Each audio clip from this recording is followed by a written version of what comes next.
ప్రతి ఉదయం దేవుని వాగ్దానం అనే కార్యక్రమానికి ప్రేమతో మిమ్మల్ని ఆహ్వానిస్తుంటున్నాను.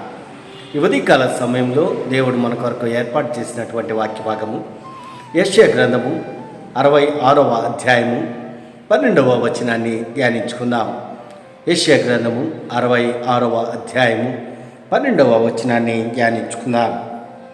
యెహోవా ఇలాగు సెలవిచ్చుచున్నాడు, ఆలకించుడి, నది వలె సమాధానమును ఆమె యొద్దకు పారజేయుదుమును.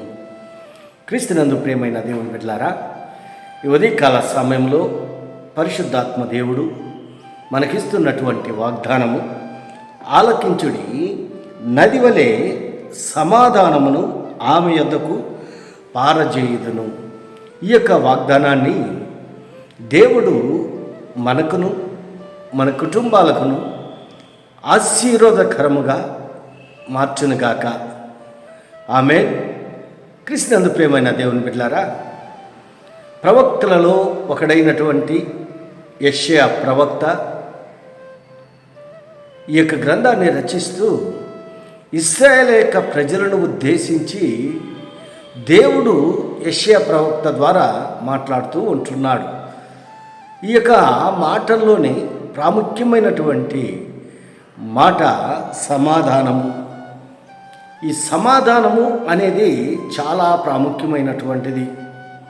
ఇశ్రాయేలు యొక్క జీవితాల్లో, వారి కుటుంబాల్లో సమాధానం లేనటువంటి స్థితి, శాంతి లేనటువంటి స్థితి.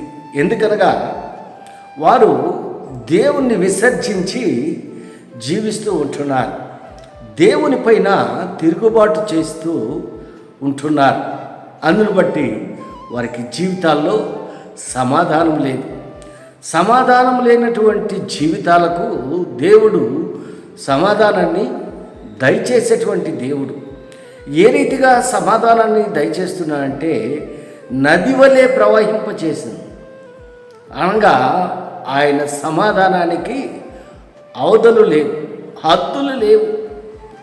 అంతా మరి సమాధానాన్ని దేవుడు ఇశ్రాయేలు యొక్క ప్రజలకి దయచేస్తూ ఉంటున్నాడు.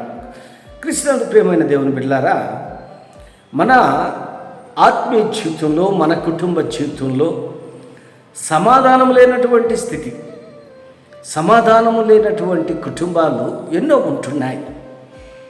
దేవుని నమ్మినటువంటి బిడ్డలుగా మనం ఉన్నప్పటికీ కొన్ని సందర్భాల్లో అసమాధానంతో మనం బ్రతుకుతూ ఉంటున్నాం. సమాధానం ఉండదు, నెమ్మది ఉండదు, శాంతి ఉండదు. ఎందుకనగా ఈ లోకాశల్లో పడి ఈ లోకానుసారమైనటువంటి జీవితం జీవిస్తూ సమాధానాన్ని కోల్పోతూ ఉంటున్నాం. ఆ సమాధానాన్ని దేవుడు దయచేస్తానని వాగ్దానం చేస్తూ ఉంటున్నాడు. ఒకవేళ నీ కుటుంబంలో సమాధానం లేదేమో, నీ వ్యక్తిగత జీవితంలో సమాధానం లేదేమో, ఎలాంటి స్థితిలోనే ఉంటున్నావేమో, ఎలాంటి పరిస్థితుల్లో ఉన్నా, ఎలాంటి స్థితిలో ఉన్నా నీ స్థితిని మార్చేటువంటి దేవుడు, నీ గతిని మార్చేటువంటి దేవుడు. ఒకవేళ నువ్వు సమాధానం లేకుండా జీవిస్తూ ఉన్నట్లయితే సమాధానాన్ని దయచేసేదానికి ఆయన సంసిద్ధంగా ఉంటున్నాడు. ఎలాంటి వారిగా మనం ఉంటున్నాం? ఒకవేళ నువ్వు అశాంతితో ఉంటున్నావా, శాంతిని దయచేసేటువంటి దేవుడు. సమాధానం లేనటువంటి స్థితిలో నువ్వు ఉంటున్నావా, సమాధానాన్ని దయచేస్తూ ఉంటున్నాడు.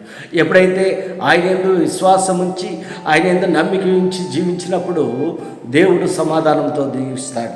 అంత మాత్రమే కాదు, మీరు జనముల ఐశ్వర్యము అనుభవించినట్లు ఒడ్డు మీద పొర్లిపారు జల ప్రవాహం వలె మీ ఎదురు దానిని రాజేతును, మీరు చంకను ఎత్తుకొనబడదు, మరి మోకాళ్ళ మీద ఆడింపబడేదను. ఎంత అద్భుతమైనటువంటి, ఎంత ఆశీర్వాదకరమైనటువంటి వాగ్దానాలు దేవుడు ఇస్తూ ఉంటున్నాడు. అంత మాత్రమే కాదు, కానీ ఇంకా అనేక విషయాలు ఇక్కడ ఈ యొక్క అధ్యాయంలో మనం చూస్తూ ఉంటున్నాం. కానీ దేవుడు ఈ ఉదయకాల సమయంలో మనకిస్తున్నటువంటి వాగ్దానము, నది వలె ప్రవహింపజేస్తాడంట సమాధానం. సమాధానం లేనటువంటి స్థితి. ఎన్నో కుటుంబాలు సమాధానం లేదు, భార్యాభర్తకు సమాధానం లేదు, మరి బిడ్డలకు తండ్రికి సమాధానం లేదు, కుటుంబంలో సమాధానం లేదు.